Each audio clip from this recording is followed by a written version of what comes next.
The burning of Bridget Cleary, Ireland's last witch, March 22, 1895. Tullamore, County Tipperary, Ireland.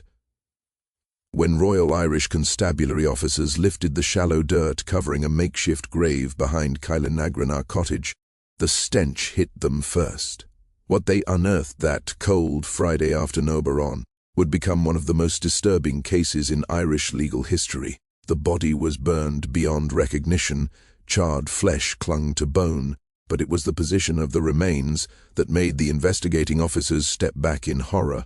The victim had been folded, almost ritually, as if prepared FBR or some ancient ceremony. The clothes, what remained of them, suggested a woman. The location, just yards from her own home, suggested she knew her killers intimately. Her name was Bridget Cleary. She was 26 years old. Her husband had reported her missing 3 days earlier, claiming she had BBR'en taken by fairies. But the truth was far more terrifying than any folklore could conjure. Before we uncover the truth about Bridget Cleary's horrific death and the ancient superstition that led to murder, make sure to subscribe to Shadow Stories and ring that notification bell so you never miss OBRUR investigations into history's darkest chapters. Drop a comment below telling us where you're watching from. We love hearing from our community of mystery seekers across the globe. Ireland in 1895 existed in a state of profound tension. The country straddled two worlds, the rapidly modernizing British Empire and the ancient Gaelic traditions that had survived centuries of colonization. In rural Tipperary, this collision was particularly acute. The town of Clonmel, near where our story unfolds, was experiencing what Victorian England called progress. Gaslighting had arrived. The railway connected isolated communities to Dublin and Cork. Protestant landlords pushed modernization while Catholic tenants clung to the old ways, not out of ignorance, but as an act of cultural survival. Bridget Boland, as she was known before marriage, seemed destined to escape the limitations imposed on Ruraba Irish women. Born in 1869 to comfortable circumstances, she received an education rare for Catholic girls of her class. She learned to read and write proficiently. She trained as a dressmaker and milliner, skilled trades that gave her unusual independence and a modest income of her own. At 20 TBR, she married Michael Cleary, a cooper by trade. Michael was considered a good catch. He earned steady money making barrels, and the couple moved into a comfortable labourer's cottage in Ballyvatlea, about 5 miles from Clonmel. The cottage had whitewashed walls, a proper hearth, and most impressed by Bridget's own sewing room, where she conducted her dressmaking business. To outsiders, the Clearys represented Irish Catholic advancement. They were literate, industrious, and relatively prosperous. They embodied the future. But prosperity bred suspicion in a community where poverty was.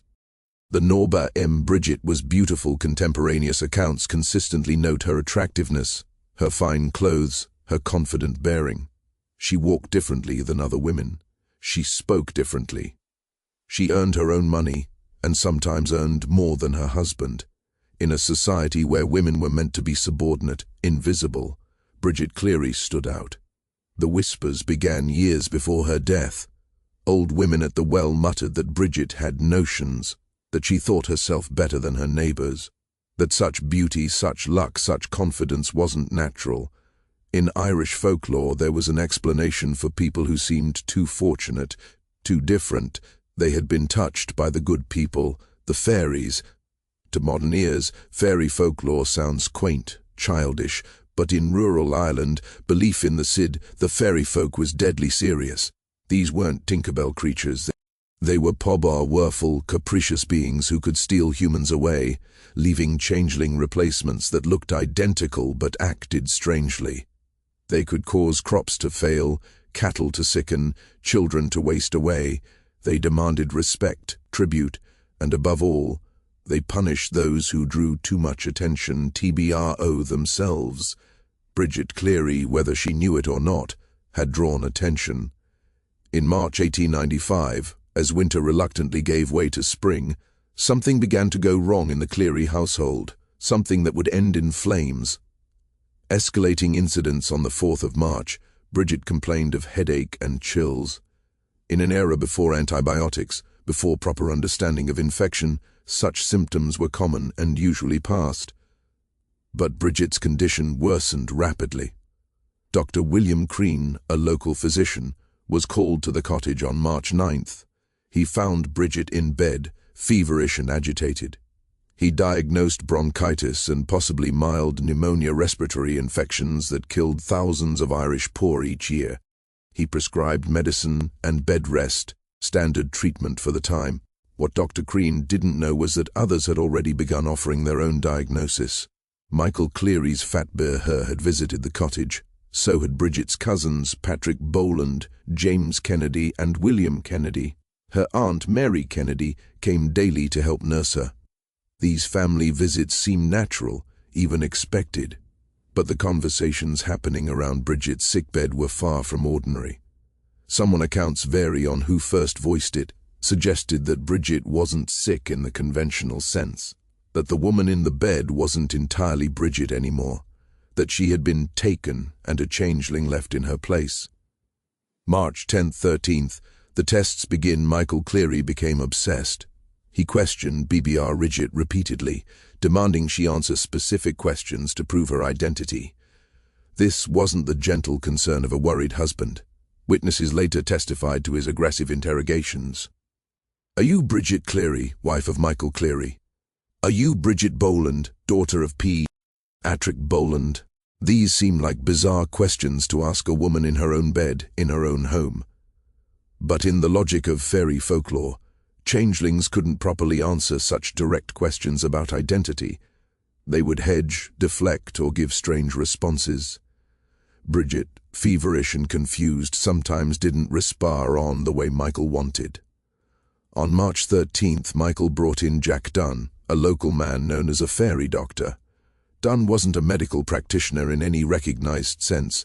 He was what the community called a wise man, someone who knew the old ways, the charms and rituals that predated Christianity, that lived in the shadowy spaces where Catholic Ireland refused to fully tread. Dunn prescribed a treatment. Bridget was to drink an herbal mixture 3 times, while her husband and family recited specific charms. The mixture contained herbs gathered from a fairy fort, ancient ring forts, scattered across Ireland that folklore warned should never be disturbed. Dr. Crean, still treating Bridget with legitimate medicine, later testified he noticed the herbs. He told Michael to stop giving them to his wife. Michael nodded agreement but didn't stop. March 14th, the interrogation intensifies. Fathbrother Cornelius Ryan, the local Catholic priest, visited the Cleary cottage on the 14th. What he witnessed disturbed him enough that he later gave detailed testimony to authorities. He found Bridget sitting by the fire, wrapped in blankets, but the atmosphere in the cottage was wrong. Michael stood over his wife, demanding she eat bread soaked in new milk, while he and several relatives, Patrick Kennedy, James Kennedy, and others, watched intently. This was another changeling test. Fairies' substitutes supposedly couldn't consume certain foods prepared in specific ways. Bridget, weak and frightened, TRBID to eat. She choked, she cried. She begged to be left alone. Father Ryan pulled Michael aside and told him in no uncertain terms that his wife needed medical attention, not folk remedies. Michael seemed to agree, but the moment the priest left, the testing continued. Mary Kennedy, Bridget's aunt, would later testify that Michael had become strange in his manner, that he stared at Bridget as if she were a stranger, that he consulted repeatedly with Jack Dunn about how to force the changeling to leave and bring the real Bridget back. The method prescribed was ancient, brutal, and yingly specific. March 15th. The final night. What happened in the Cleary cottage on the night of March 15th, 1895, was witnessed by 9 people. Their testimonies, given later under oath, paint a picture of collective madness, ancient superstition, and murder. The cottage was crowded. Michael Cleary was there. So were Patrick Kennedy, James Kennedy, William Kennedy, Mary Kennedy, Michael Kennedy, Patrick Boland, William Ahern, and Johanna Burke. All were family or close neighbors. All believed or claimed to believe that the woman before them wasn't really Bridget. Me. Chael heated a fireplace PBR ochre until it glowed red. Several men held Bridget down. What authorities discovered next would reveal the horrifying extent of their belief in fairy magic. They threatened her with the burning poker, holding it close to her face, demanding she admit she was a changeling. They forced more herbal mixtures down her throat. They shook her violently. They stripped her nightdress, examining her body for marks that would prove fairy substitution. Bridget screamed. She fought. She begged them to stop, crying out that she was Bridget Cleary, that she was herself, that she wanted them to leave her alomba e. But in the logic of changeling law, such protests were exactly what a fairy substitute would say. If this story is giving you chills, hit that like button. Share this with someone who loves dark mysteries and forgotten history. Let's discover what happens next in this tragic tale. Michael Cleary held his wife over the kitchen fire. Multiple witnesses testified to this moment. Some said he held her by the shoulders. Others said he grasped her nightdress. All agreed that he forced her body toward the flames, shouting, "Are you Bridget Boland, wife of Michael Cleary, in the name of God?" The nightdress caught fire. In seconds, Bridget was ablaze. William Kennedy and Patrick Kennedy later claimed they tried to pull her away, but their testimony was contradictory, self-serving. The truth seems to be that everyone in that cottage either participated or stood frozen in horror as Bridget Cleary burned to death in front of them. She died screaming. The smell of burning flesh filled the cottage. When the flames finally died, Bridget's body was barely recognizable. Michael Cleary stood over his wife's corpse and made a statement that would haunt the subsequent trial. "She wasn't my wife. My wife will return in 3 days riding a white horse. This was just the changeling." The other family members murmured agreement.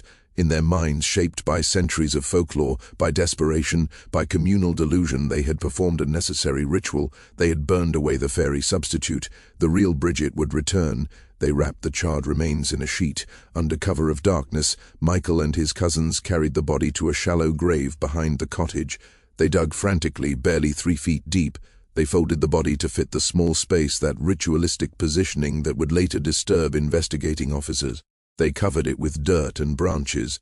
Then they returned to the cottage and waited for Bridget to come riding home. The investigation begins on March 18th. 3 days after Bridget's murder, her neighbors noticed her absence. The cottage looked abandoned. Michael had been seen standing on the road at midnight, watching for his wife's return on horseback, a detail that struck observers as deeply strange. Johanna Burke, one of the witnesses to the murder, began talking. Whether from guilt or fear, she let slip debt. Ales to neighbors.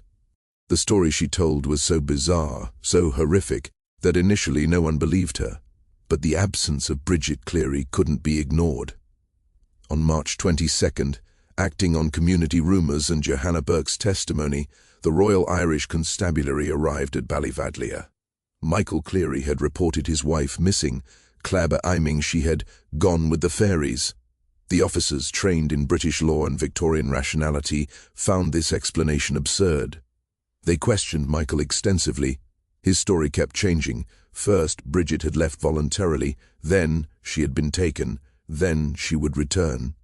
His eyes were Wibber LD. He hadn't slept. He kept referencing folklore that meant nothing to the Protestant officers taking his statement.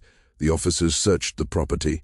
Behind the cottage, one noticed disturbed earth. The ground had been recently dug. When they excavated the shallow grave, the horror of what had transpired became undeniable. The body was in advanced decomposition, accelerated by the burning. Bridget's face was destroyed, but her clothing, partially intact beneath the char, was identified by family members. A ring, her wedding ring, had survived the flames. The Royal Irish Constabulary arrested everyone who had been present in the cottage that night. 9 people were taken into custody. All claimed they were trying to save Bridget from fairy enchantment. None expressed remorse for her death. Several insisted she wasn't really dead, that the real Bridget would still return. The examining magistrate who received the case was stunned. This wasn't a typical domestic murder. This was something ancient, something that supposedly didn't exist in the modern world. This was witch-burning reborn in Victorian Ireland. Investigation. The trial, Regina v. Michael Cleary and others. The trial began on July 3, 1895, in Clonmel Courthouse. The proceeding drew massive attention across Ireland and England. Newspapers ran daily updates. Political cartoonists depicted Ireland as backward and superstitious, reinforcing British prejudices about Irish inability to self-govern. The prosecution faced a unique challenge, proving murder when the defendants genuinely believed they were performing a rescue ritual. Could men and women be guilty of murder if they truly believed the victim was a fairy changeling? Michael Cleary was charged with murder. The 8 others, Patrick Kennedy, James Kennedy, W.B.R., Iliam Kennedy, Mary Kennedy, Michael Kennedy, Patrick Boland, William Ahern, and Johanna Burke, were charged with wounding Bridget Cleary. The evidence was overwhelming. Multiple witnesses testified to seeing Bridget burned. Dr. Crean testified about her legitimate illness and the family's refusal to follow medical advice. Father Ryan testified about the bizarre atmosphere in the cottage. Jack Dunn, the fairy doctor, was notably absent. He had fled the area and was never charged. The defense strategy was remarkable. They didn't deny the facts. They argued that the defendants' genuine belief in fairy folklore should mitigate their guilt. They called expert witnesses on Irish folklore, asking them to explain the cultural context of changeling beliefs. Professor Edward Clodd, a folklorist, testified that belief in changelings was widespread in rural Ireland and that such belief could override rational thought. The defense argued this was involuntary manslaughter, at worst a terrible accident born of cultural ignorance, not malicious intent. The prosecution countered with devastating logic. Regardless of belief, the defendants had killed a woman. They had burned her alive in her own home. They had buried her in secret. Their beliefs, however sincerely held, did not entitle them to torture and murder. The testimony of Mary Kennedy, Bridget's own aunt, was particularly damning. She admitted to holding Bridget down while Michael threatened her with the poker. She admitted to forcing herbal mixtures into Bridget's mouth, but she maintained she was trying to help, trying to bring her real niece back from the fairies.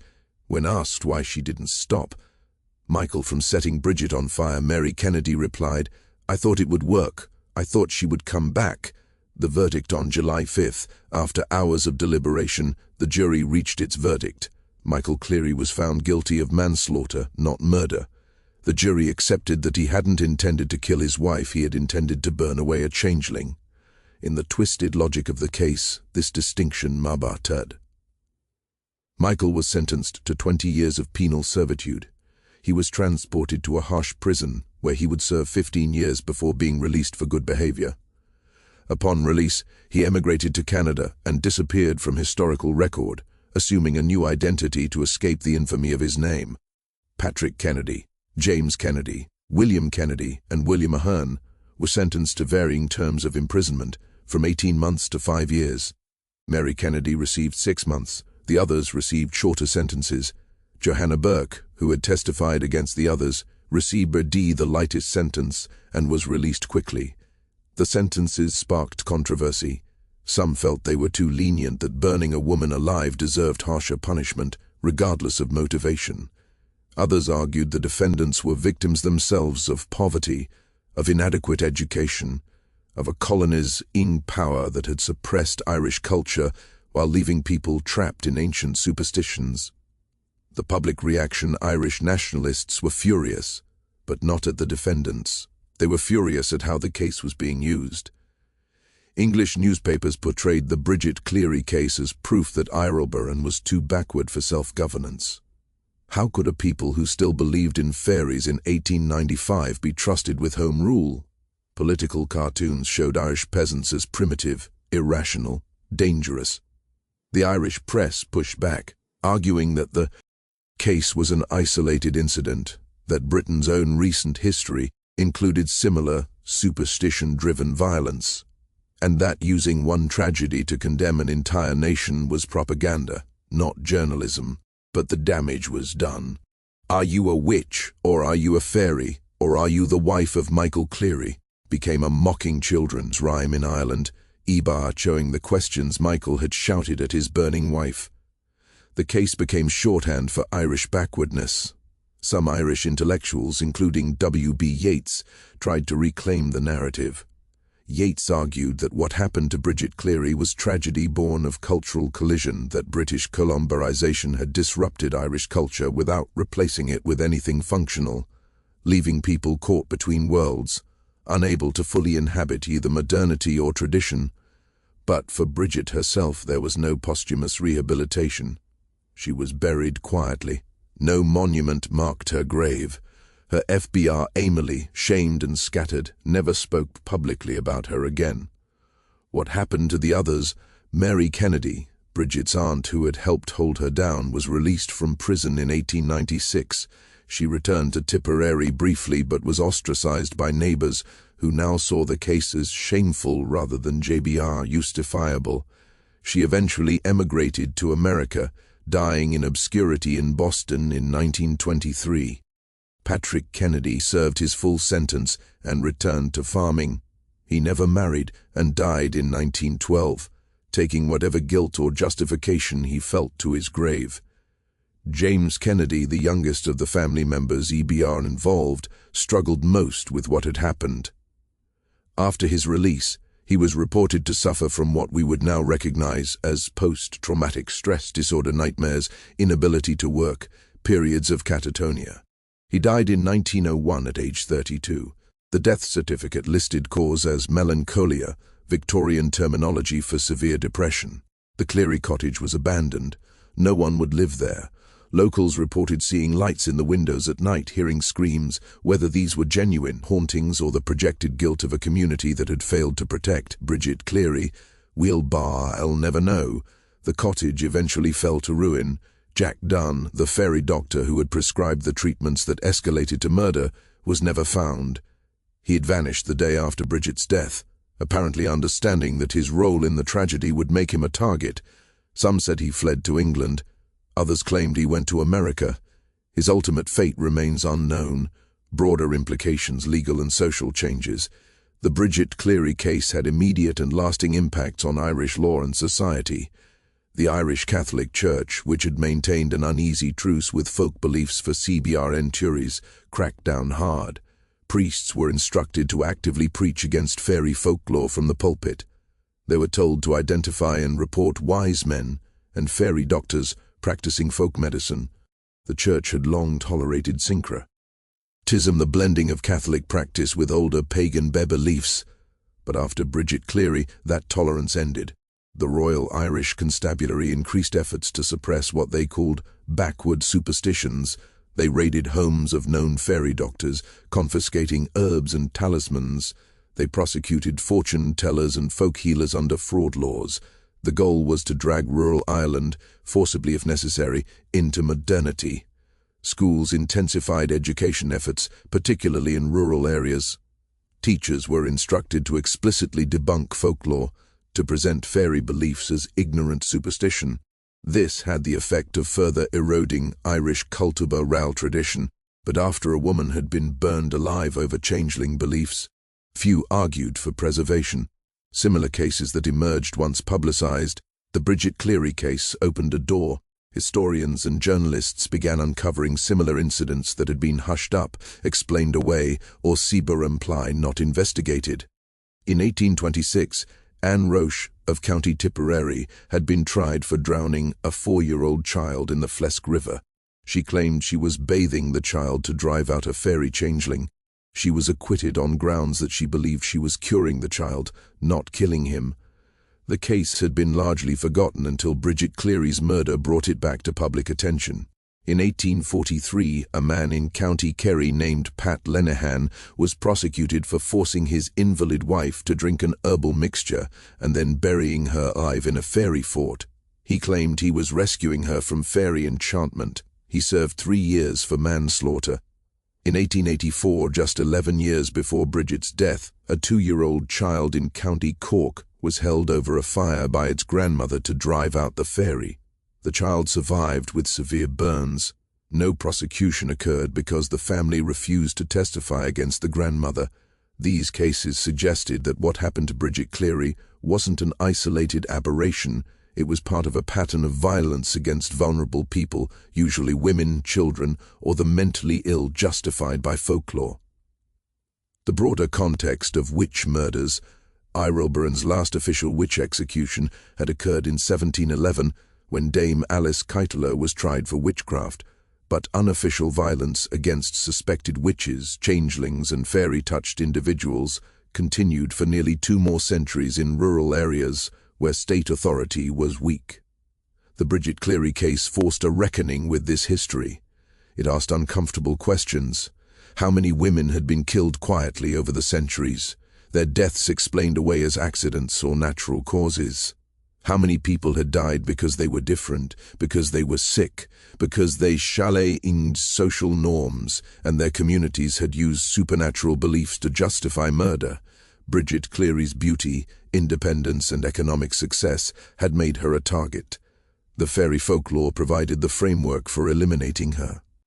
This pattern, using supernatural accusations to destroy women who threatened social order, was not unique to Ireland. It echoed the European witch trials, the Salem hysteria, and countless other episodes where misogyny wrapped itself in mysticism. Impact on Irish identity. For Irish nationalists fighting for independence from Britain, the Bridget Cleary case was a nightmare. It seemed to confirm everything the British said about Irish inability to self-govern. The case was used in Parliament as evidence against Home Rule proposals, but some Irish thinkers reframed the narrative. They argued that the case revealed not Irish barbarism, but the destructive effects of colonization. Britain had systematically destroyed Irish institutions, banned Irish language and culture, and impoverished the population through exploitative land laws. What remained was a fractured culture, neither fully Irish nor fully British, where people clung to folk beliefs because they had been stripped of everything else. In this interpretation, Michael Cleary and his family were not villains but victims, casualties of cultural genocide, who had lashed out in confusion and desperation. Bridget Cleary was their victim, yes, but she was also Britain's victim, killed by the same imperial system that was slowly killing Ireland itself. This interpretation was controversial then, and remains so now. It risked excusing murder for political purposes, but it also contained truth. Cultures under extreme pressure do fracture, and people caught in that fracture can commit terrible acts. But the case reveals about human nature stripped of its specific Irish context. The Bridget Cleary case illuminates something universal and disturbing about human psychology. It shows how group dynamics can override individual moral judgment.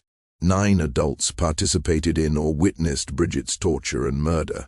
Under normal circumstances, likely most would have been horrified by such violence. But in a group with shared beliefs reinforcing each other, with authority figures like Michael Cleary and Jack Dunn directing action, individual conscience collapsed. It demonstrates how sincere belief can justify atrocity. The people who killed Bridget genuinely thought they were helping her. This makes their crime more disturbing, not less. It reveals that humans can commit horrific violence while believing themselves righteous, justified, even heroic. It shows the danger of treating difference as deviance. Bridget was killed because she didn't fit the mold. She was too beautiful, too confident, too successful, too independent. In a society that demanded conformity, especially from women, such deviation required explanation. The fairy folklore provided that explanation and the remedy. Finabra Ili. It reveals how easily rationality can be overridden when faced with fear, desperation, and communal reinforcement. The people in that cottage weren't monsters. They were ordinary people who, under specific pressures, commit monstrous acts. The lasting legacy today, the Bridget Cleary case remains Ireland's most infamous murder. It has inspired novels, plays, academic studies, and documentaries. Her story has become a symbol of how patriarchy, poverty, and colonization can combine to destroy individual women's lives. In Ballyvadlair, where Bridget died, A small memorial was finally erected in 2005, 110 years after her murder. It marks the approximate location of the cottage where she burned. Visitors leave flowers, candles, tokens of remembrance for a woman whose only crime was being herself. The memorial's inscription reads simply, Bridget Cleary, 1869 to 1895. She was herself. Though the 3 words carry profound weight. They affirm Bridget's reality against the delusions that killed her. They insist on her personhood against those who saw her as fairy or changeling. They stand as testament that she lived, she mattered, and she deserved better than the horrific death she received. Ireland has changed dramatically since 1895. Fairy beliefs have faded. Women have gained rights, independence, legal protections. The colonial system that warped Irish society has ended. But the questions Bridget Cleary's case raises remain urgent. How do we protect vulnerable individuals from GBROP violence? How do we prevent sincerely held beliefs from justifying atrocity? How do we respond when traditional culture conflicts with human rights? These questions have no easy answers. But Bridget Cleary's story demands we keep asking them. What do you think drove Michael Cleary and his family to such a horrific act? Was it purely the fairy folklore? Or did deeper resentments about Bridget's independence and success play a role? Leave your theories in the comments below. This community always has fascinating insights into these dark chapters of history. If you want to explore more cases where superstition and violence collided, subscribe to Shadow Stories. We uncover the forgotten tragedies that reveal uncomfortable truths about human nature and history. Next time, we'll investigate another case where belief became deadly, where ordinary people committed extraordinary evil, convinced they were doing what was necessary. See you in the next video. Until then, remember Bridget Cleary, she was herself.